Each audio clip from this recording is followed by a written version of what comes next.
그래가지고 이제 총인구와 인구 증가했는데 대체로 2020년, 그러니까 벌써 4년 지났습니다. 이때가 5,184만 명으로 해가지고 이미 인구는 정점에 도달했고 그 다음부터는 이미 꺾어져 내려간다. 그런데 50년 뒤인 2070년 가면은 한 3,600만 명 정도 될 거다.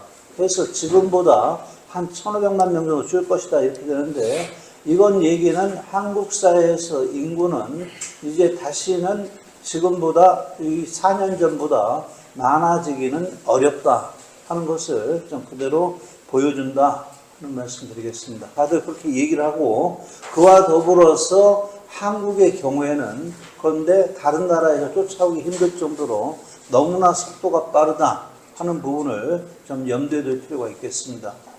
그래서 이제 출생아 수 및 사망자 수 해가지고 보면은 요게 출생아 수는 이렇게 쭉 줄어들고요.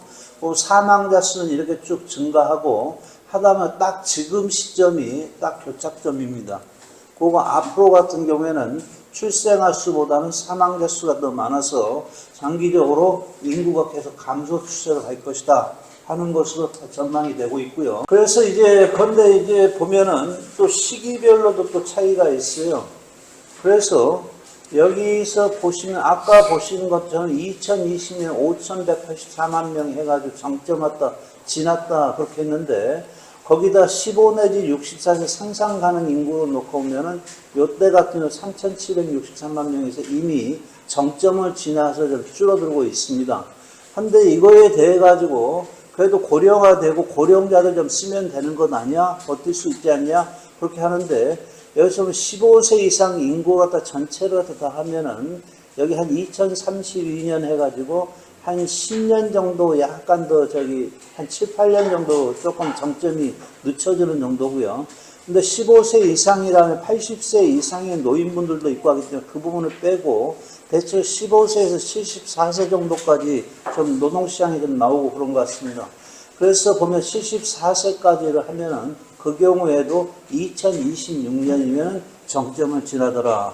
그리고 취업자 기준으로 놓고 보면은 일단 고용정보원 추계로는 2027년에 정점 갖다 좀 지나는 것으로 추정을 하고 있다 하는 말씀을 드리겠습니다. 이미 타이밍 갖다 놓친 것 아닌가 하는 생각마저 들 정도로.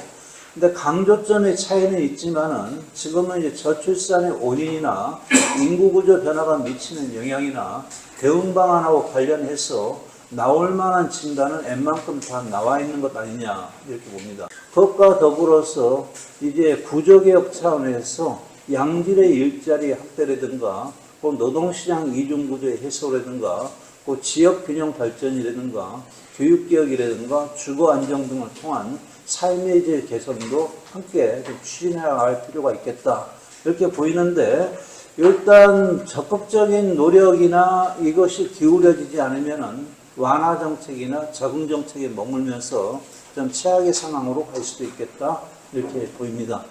그 면에서 노동운동에 미치는 영향, 이게 어떨 것인가? 제가 원래는 상당히 낙관주의다 이렇게 얘기를 했던 많이 듣는데, 이와 같은 변화는 또 변화의 속도가 너무 빠르다는 점에서 상당히 부정적일 수도 있고 불확실성이 증가할 수도 있다 이렇게 보이는데, 그 면에서 같은 경우 구조개혁을 통한 오히려 이제 삶의 질 개선 계기로 삼는다고 하면은 그래도 좀 번질 게 있지 않겠냐 이렇게 생각을 합니다. 그래서 문제는 사회경제적 요인이 중요한 원인이고 구조개혁이 필요하다는 사실은 다들 인지하면서도 실제 대응 방안은 결혼과 출산, 육아 지원 정책에 머물고 있는 것 아니냐 좀 이렇게 보이고, 그 면에서 그러고 한데 지금까지는 우리가 항상 보면은 인구 증가, 그리고 취업자는 매년 한 30만 명 정도 증가하는 건 기본빵 이렇게 하고 했는데, 그와 같은 인구 증가 고성장에서 인구 감소, 저성장 내지는 마이너스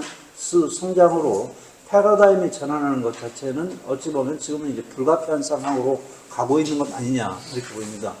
이 상태에서 우리가 할 수 있는 방안은 결국 완화 정책, 그러니까 출산율이 너무 낮은 것을 좀 어느 정도라도 끌어올리기 위한 완화 정책, 그러니까 출산 지원이나 육아 지원은 계속해서 그냥 필요할 수가 있는데, 그것과 더불어서 적응 정책, 이미 인구가 줄어들어 있는 부분하고 결부해서는 여성이나 노인이나 또는 이주 노동자의 고용 확대나 또는 돌봄 노동의 수요 증가에 대비라든가 이런 부분은 좀 불가피한 것 아닌데 그 부분에 대한 대응이 또 필요하겠다 이렇게 보이고요. 그래서 마지막으로 이제 맺는 말로 제 나름대로 좀 소개를 갖다 좀 말씀드리면은 일단 우리는 지금 압축 성장해서 축소 사회로 가는 딱 그 변곡점, 전환점을 좀 지나고 있는 것도 아니냐 이렇게 보이고 그것도 상당히 매우 빠른 속도로 좀 지나고 있다 이렇게 봅니다.